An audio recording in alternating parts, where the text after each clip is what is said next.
বন্ধুরা, নাটক এখনো চলছে, থামাথামির কিছু নেই। আমরা যেটুকু দেখছি যে বিসিবি এবং বিসিসিআই এর যে ক্লেশ সেটা এখনো বর্তমান।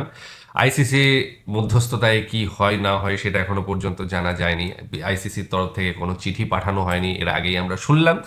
এবং সেটা যে কদ্দূর কি কে দাঁড়ায় আর কি, এবং আইসিসি যদি বলে যে ভারতেই খেলতে হবে তাহলে কি হতে পারে, সেই ডিসিশনটা কি হতে পারে। কারণ বাংলাদেশ বাংলাদেশ কি প্রথমেই অফলাইন বলে নেবে? দিয়েছে যে কোনো একটা কি বলবো, আপোষ আসবে। আপোষের জায়গায় আসার মতো চান্স রাখেইনি। প্রথম ঝটকাতেই বলে দিয়েছে যে আমরা খেলবো না। কিন্তু একটা থাকে নেগোসিয়েশন করার একটা জায়গা থেকে, বোর্ডকে চিঠি দেয়, কেন হলো না এটা, কেন কিভাবে এটা কিন্তু করা সেই গেল না, জায়গায় যেতেই চাইছে সেটা না। মধ্যস্থতা করে একটা জায়গায় সিচুয়েশন বুঝে সেগুলো হয়। সেগুলো অবশ্যই এটাকেই বলে কূটনীতি, বা এটাকেই নীতি বলা হয়। তো সেই জায়গাতেই যেতে চাইনি, প্রথমেই বলে দিয়েছে। মানে এক কোপে আর কি সব শেষ করে দেওয়া, সেইটা ব্যাপারটা হচ্ছে যে আমরা যাব না। এইবার এখন যদি আইসিসি বলে দেয় যে ভারতের ছাড়া খেলে ভারতেই খেলতে খেলতে হবে। হবে, হ্যাঁ। তাহলে কিন্তু বাংলাদেশের আর মানে দ্বিতীয় জায়গা থাকবে না, হয় খেলতে হবে, না হলে কিন্তু সেক্ষেত্রে খেলা বাদ। একদম ওয়াক ওভার করে যেতে হবে। তো সেই ওয়াক ওভারের ঘটনাটা কদ্দূর কি, আমরা আজকে বাংলাদেশি ক্রিকেট বোর্ডের একজন কর্মকর্তা আসিফ, যার গান শুনে আমরা বড় হয়েছি, বেশ কিছু গান আমরা হ্যাঁ, শুনেছিলাম, ওপিয়া ওপিয়া তুমি একদম কোথায়? ভীষণ জনপ্রিয় গান ছিল। তো সেই আসিফের কণ্ঠে আমরা আজকে, গান নয় গান নয়, আজকে, বিসিবির তরফ থেকে তার যে মানে প্রতিবাদ। প্রতিবাদ বা যেটা বলে বক্তব্য, হ্যাঁ, সেইটা সেটাই শুনবো। শুনবো। তো চলো। চলো ভিডিওটা দেখি। সিকিউরিটি চিন্তায় প্লেয়াররা খেলবে ক্রিকেট, ওরা নিরাপত্তা নিয়ে ভাবলে খেলবে কিভাবে? এটা তো আমরা সিদ্ধান্ত দিয়ে দিয়েছি যে আমরা যাচ্ছি না। এখন আর ওই রাস্তাটা আসলে খোলা নেই। এটা তো এখন সেটাই। বলতে আমরা যারা ইমেল অ্যান্সার করেনি, এখন হয়তো করবে, আমরা অপেক্ষায় আছি। যদি শুরুতে যদি বলি, বাংলাদেশ ইন্ডিয়াতে যে বিশ্বকাপ খেলবে না, একটা সিদ্ধান্ত ক্রিকেট বোর্ড নিয়েছে। ইন কেস যদি এমন কোনো সম্ভাবনা আছে কিনা যে যেখানে বাংলাদেশ যদি ইন্ডিয়াতে না খেলে বা আইসিসি যদি অ্যাপ্রুভ এটা না করে, সেক্ষেত্রে আপনাদের পদক্ষেপটা কি হবে? এখন পর্যন্ত আমরা আইসিসির কোনো রিপ্লাই পাইনি অফিসিয়ালি।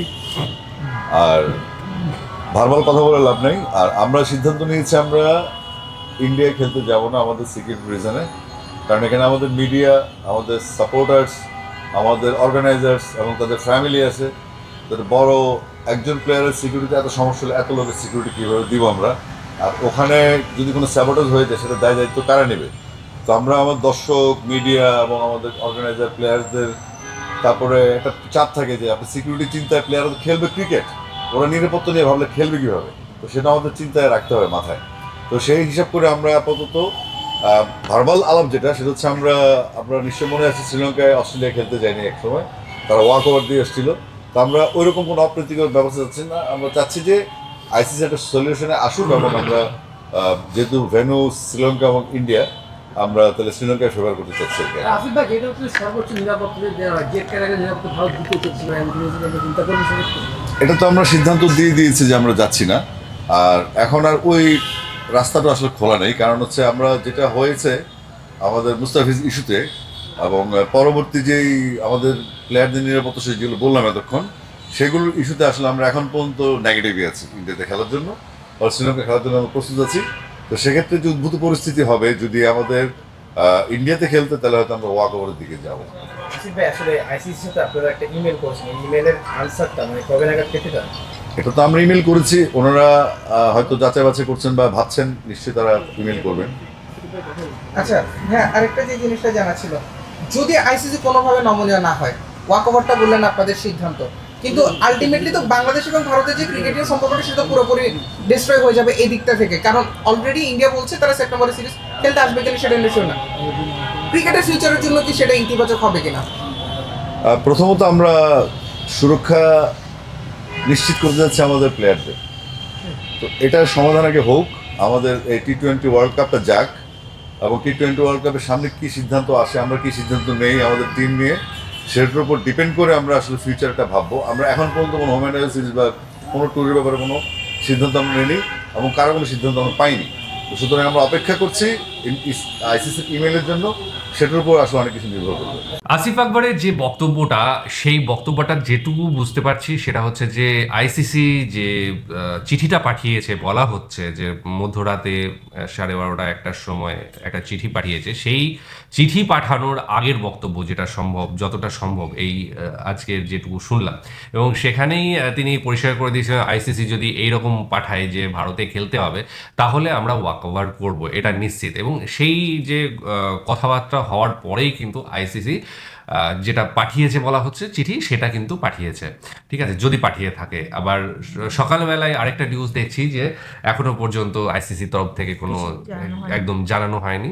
তো আগামী দিনে হয়তো বা জানা যাবে, এখনো সময় রয়েছে, প্রচুর সময় রয়েছে। তো আইসিসি অবশ্যই ডিসিশন নেবে ভেবে চিন্তে এবং সব আলোচনা করে, পর্যালোচনা করে তবেই আইসিসি সেই রিপোর্টটা জমা দিয়ে সেখানে অবশ্যই দেখবে যে বাংলাদেশের কোনো প্লেয়ারের সেখানে ক্ষতি হতে পারে কিনা, বা ভারতে Safety-র আসলে কথা কোনো একটা বলা সেফটির রিজনটা দেওয়া হয়েছে, সেই সেফটির মানে ফল্ট করছে আদৌ কিনা, ঠিক কিনা সেটা। একদম সেইগুলো দেখা, মানে দেখে পর্যালোচনা করে তবেই কিন্তু আইসিসি সেই তাদের ডিসিশনটা জানাবে, এবং তারপর সেটা শ্রীলঙ্কায় যদি কনভার্ট করা যায় সেটাকে করা হবে।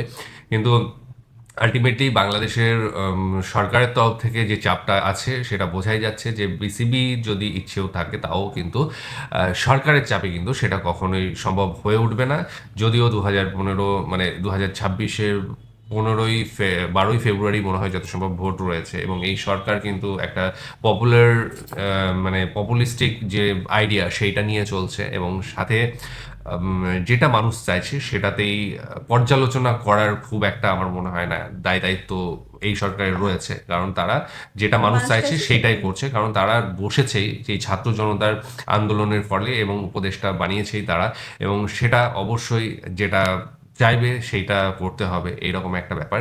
এবং আগামী দিনে আমরা সেটাই দেখব যে একটা সংগঠিত এবং কি বলবো নির্বাচিত সরকার এসে কি চাইছে এবং কি করতে চাইছে সেটার উপরে ডিপেন্ড করবে কিন্তু আগামী দিনে বাংলাদেশ কোন দিকে যাবে, বা বাংলাদেশের ক্রিকেট বোর্ড কোন দিকে যাবে সেটার উপরে নির্ভর করছে। এইবার পুরো রাজনৈতিক ব্যাপারটা এখানে যেহেতু ইনভলভ রয়েছে, সেহেতু কিন্তু বাংলাদেশ বোর্ডের তরফ থেকে, ক্রিকেট বোর্ডের তরফ থেকে এর আলাদা করে উপরে সিদ্ধান্তের আলাদা গুরুত্ব নেই। একদম কোনো গুরুত্ব নেই, কারণ সরকার যেটা বলবে সেটা করতেই হবে। বোর্ড এখানে জাস্ট একটা পুতুল হিসেবে কাজ করবে, এবং বোর্ড যেখানে চাইবে সেখানে বসবে, যেখানে চাইবে না সেখানে বসবে না। এই Already একটা এতে করে হচ্ছে ক্রিকেটের ক্ষতিটা হচ্ছে, আমাদের ইন্ডিয়ার তরফ থেকেও সেটা হচ্ছে, এবং বাংলাদেশের তরফ থেকেও হচ্ছে। এবং আগামী দিনে আইসিসি যদি মনে করে যে শ্রীলঙ্কায় যদি খেলা হয়ে থাকে তাহলে বেটার হবে, তাহলে ক্রিকেটের জন্য সেটাই বেটার। যদি বাংলাদেশকে সেখানে খেলানো যায় অবশ্যই করা উচিত।